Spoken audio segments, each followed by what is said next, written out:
누구나 쉽게 하는 가치 투자, 가투로 캠퍼스입니다. 오늘은 저평가된 미국 종목 하나를 소개시켜 드리려고 합니다. 이 회사는 모두가 알고 있는 회사이기도 한데요. 바로 페이스북입니다. 첫 번째로 페이스북은 소셜미디어 플랫폼 중에 하나인데요.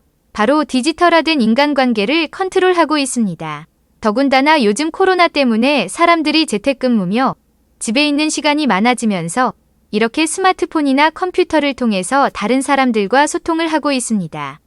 이렇듯이 페이스북이 사람들 사이에서 차지하는 비중이 점점 늘어나고 있는 건 부인할 수 없는 사실입니다. 페이스북은 2012년 상장을 한 이후 적극적으로 다른 회사들은 인수했는데요. 그 결과 지금 페이스북, 왓츠앱, 인스타그램 등을 기반으로 개인정보, 데이터 등을 독점하는 기업이 되었습니다. 지난 10년 동안 다운로드를 가장 많이 한 어플 상위 4개가 전부 페이스북 거니까요. 사실 이것 때문에 지난해 미국에서 반독점법과 같은 소송에 휘말리기도 했죠. 46개 주에서 제기한 소송이니만큼 거의 미국이라는 한 나라와 페이스북 간의 소송전이 되는 건데요. 사실 페이스북은 이미 여기에 대한 벌금을 내고도 작년 한 해 최고의 실적을 냈고 앞으로도 더 높은 실적을 낼 거라 예상됩니다.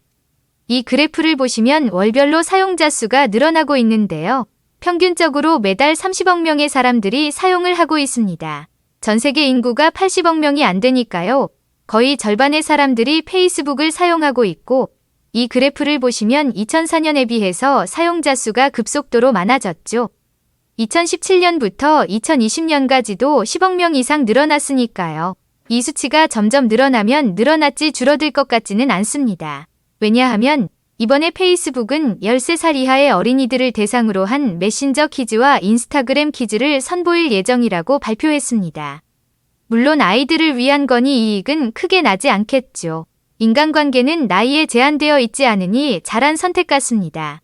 아직 어리고 어떤 물건이나 현상에 대해 선입견보다는 먼저 흡수를 하는 아이들의 경우 이렇게 핸드폰을 사면서부터 페이스북과 함께하고 페이스북과 커가면서 나중에 성인이 되어서도 라이프 스타일의 하나가 되게끔 하는 거죠.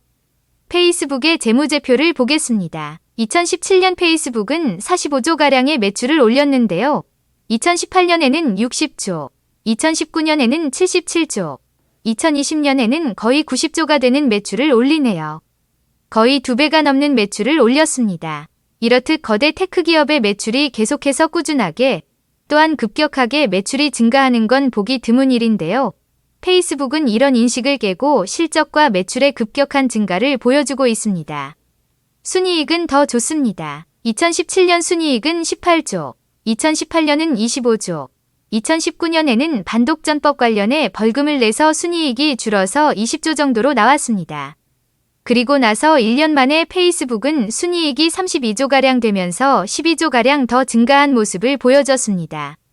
EPS를 보더라도 페이스북은 계속해서 EPS 예측치보다 상승한 실적을 보여줬는데요. 2019년만 벌금으로 인해 마이너스가 된 걸 보실 수가 있습니다. 이렇게 페이스북은 계속 발전하고 있고 혁신하고 항상 영역을 확대하고 있죠. 사실 코로나로 인해서 부자들은 더 부자가 되었죠. 빌 게이츠만 하더라도 은퇴 후에도 꾸준히 자선 사업을 하는 등 좋은 일을 하고 있지만 한편으로는 코로나 때문에 사람들이 집에서 일을 하게 되면서 MS사의 프로그램을 쓰고 학교에서도 마이크로소프트 팀즈 계약을 맺어서 수업도 진행하면서 빌 게이츠의 재산도 많이 증가하였습니다. 페이스북도 마찬가지입니다. 앞서 보여드렸던 소셜미디어 기능으로 인해 실적이 계속해서 성장하고 미래의 사용자 수도 확보가 된 이제 페이스북은 사람들의 라이프 스타일이 되었고 이는 앞으로도 계속해서 돈을 벌어다주는 캐시카우의 역할을 해주게 되었다는 걸 앞에서 말씀드렸는데요. 두 번째로는 페이스북이 미래를 겨냥해서 개발 중인 프로젝트 오큘러스입니다. 페이스북이 인수한 회사 중 하나가 VR 쪽인 오큘러스라는 회사인데요. 여기에 엄청나게 큰 돈을 투자하고 있다는 소식이 전해졌습니다. 페이스북에 근무하는 직원의 5분의 1이 이쪽 VR 파트에 근무하고 있고요. 여기에서만 일하는 직원의 수가 10,000명이 넘는다고 합니다. 앞서 보여드렸던 비슷한 회사 중 하나인 뷰직스는 물론 오큘러스와 완전히 같은 걸 추구하지는 않는데요. 이 회사의 직원 수는요 90명입니다. 미국의 회사들을 보시면 10,000명 넘은 직원을 가진 회사가 전체 회사들 중 0.01%밖에 안 됩니다. 페이스북이 얼마나 많이 투자를 하는지 아시겠죠? How about I take us to the bottom of the ocean? Sounds good. All right. Sharks everywhere. Those are sharp. Right, so you want to play a game? Oh, that sounds great. Let's try a quick game of cards, huh? There we go. Okay. Two for you, two for you, and All right, two what are we for me. playing? Let's just do a quick game of high card. 이건 2016년 마크 저커버그의 영상입니다. 무려 5년 전이라니 이 영상만 봐도 대단하게 느껴지실 수가 있을 겁니다. 직원들이 회의를 위해서 굳이 오지 않아도 되고요. 이 직원들과 바다를 갈 수도 집으로 갈 수도 있습니다. 또한 VR 내부에 있는 사람이 외부에 있는 사람에게 전화를 걸 수도 있고요. 이게 현재는 발전되어서 오큘러스 기기를 아마존에서 팔고 있고 기기뿐만이 아니라 옷과 트레드밀 같은 장비를 같이 팔고 있어서 VR이 널리 퍼질수록 페이스북의 이익은 커지겠죠. 그리고 또한 이미 페이스북에 연결된 친구들을 통해서 그 친구들을 여기서 만날 수 있고요.